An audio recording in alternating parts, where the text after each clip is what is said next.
ఈరోజు మా జాతీయ బీసీ సంక్షేమ సంఘం జిల్లా కార్యాలయంలో మా ముఖ్య నాయకుల ఆధ్వర్యంలో ఈరోజు మేము ఈ వీడియో మాట్లాడేది ఏంటంటే మా జిల్లా కేంద్రం నుంచి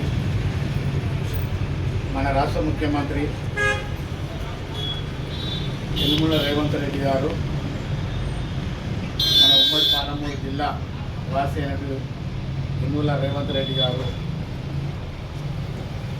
మరి ప్రభుత్వం వచ్చి కూడా 2.5 సంవత్సరాలు కావస్తుంది.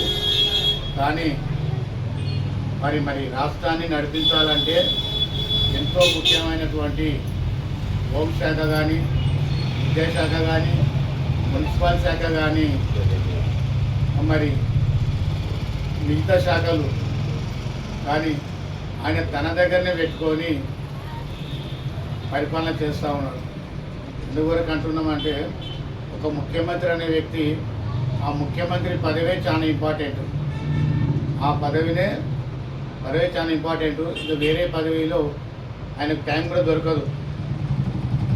మరి ముఖ్యమంత్రి యనుమల రేవంత్ రెడ్డి ఆయన ఏదో పెద్దగా స్టాటిస్టిక్గా ఎడ్యుకేషన్ చేసినట్టు, ఎడ్యుకేషన్ మీద పెద్ద గ్రిప్ ఉన్నట్టు, ల్యాండ్ ఆర్డర్ మీద పెద్ద ఏదో గ్రిప్ ఉన్నట్టు, మున్సిపల్ డిపార్ట్మెంట్ గ్రిప్ ఉన్నట్టు ఆ శాఖ తన దగ్గర పెట్టుకొని రాష్ట్రాన్ని అతలాకుతలం చేస్తూ ఉన్నాడు. గత 2.5 సంవత్సరాలు చూస్తూ ఉన్నాం. ఎందుకంటే ఉదాహరణ తీసుకుంటే విద్యాశాఖ తన దగ్గరనే పెట్టుకున్నాడు.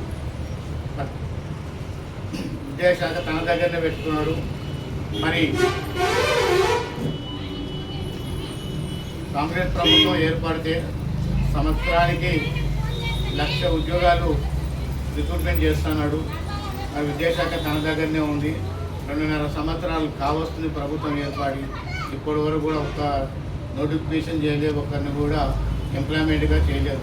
ఎందుకంటే విద్యార్థులు ఎంతోమంది ఎంటెక్లు, బీటెక్లు, మరి ఎంబీబీఎస్లు మల్టిపుల్ కోర్సులు చేసి నోటిఫికేషన్ కొరకు 1000 కళతో చూస్తూ ఉన్నారు.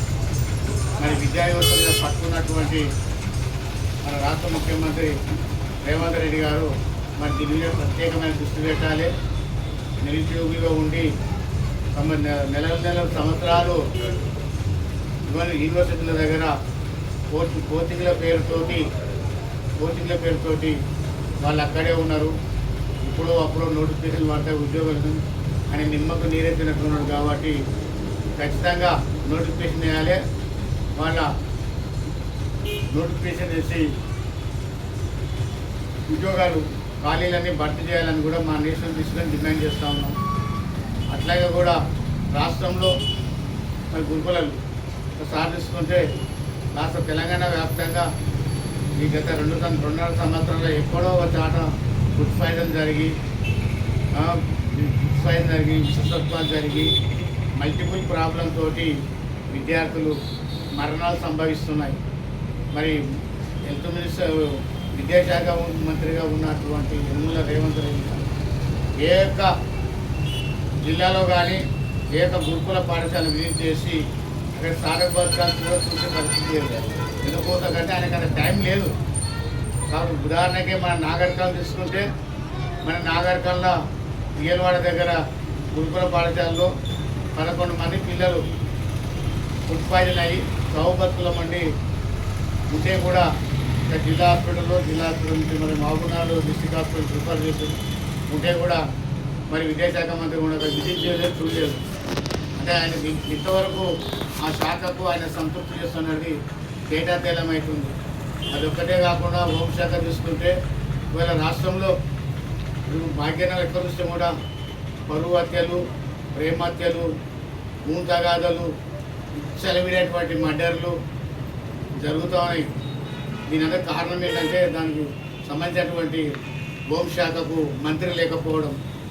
ఇట్లా హోంశాఖ చూసినా, విద్యాశాఖ చూసినా, మున్సిపల్ శాఖ చూసినా కూడా చాలా వైఫల్యం చెందింది ప్రభుత్వం. గతంలో కేసీఆర్ గారే దుర్మార్గమైన పరిపాలన చేస్తున్నారని ఈయన కప్ప చెప్తే ఆయన గొర్రెలను తింటే ఈయన బర్రెలను తిన్నట్టుగా పరిపాలన నడుస్తూ ఉంది. చాలా దుర్మార్గమైన పరిపాలన నడుస్తూ ఉంది.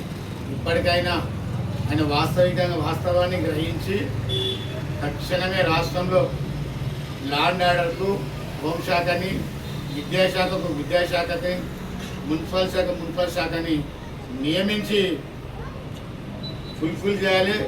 ఈ ప్రాబ్లమ్స్తో డిస్టర్బ్ అవుతున్నటువంటి ఆ శాఖలకు న్యాయం చేయాలని కూడా మా నేషనల్ బీసీ వెల్ఫేర్కి వెళ్ళి రాష్ట్ర ప్రభుత్వాన్ని, ముఖ్యంగా రేవంత్ రెడ్డి గారిని డిమాండ్ చేస్తున్నాం. Thank you.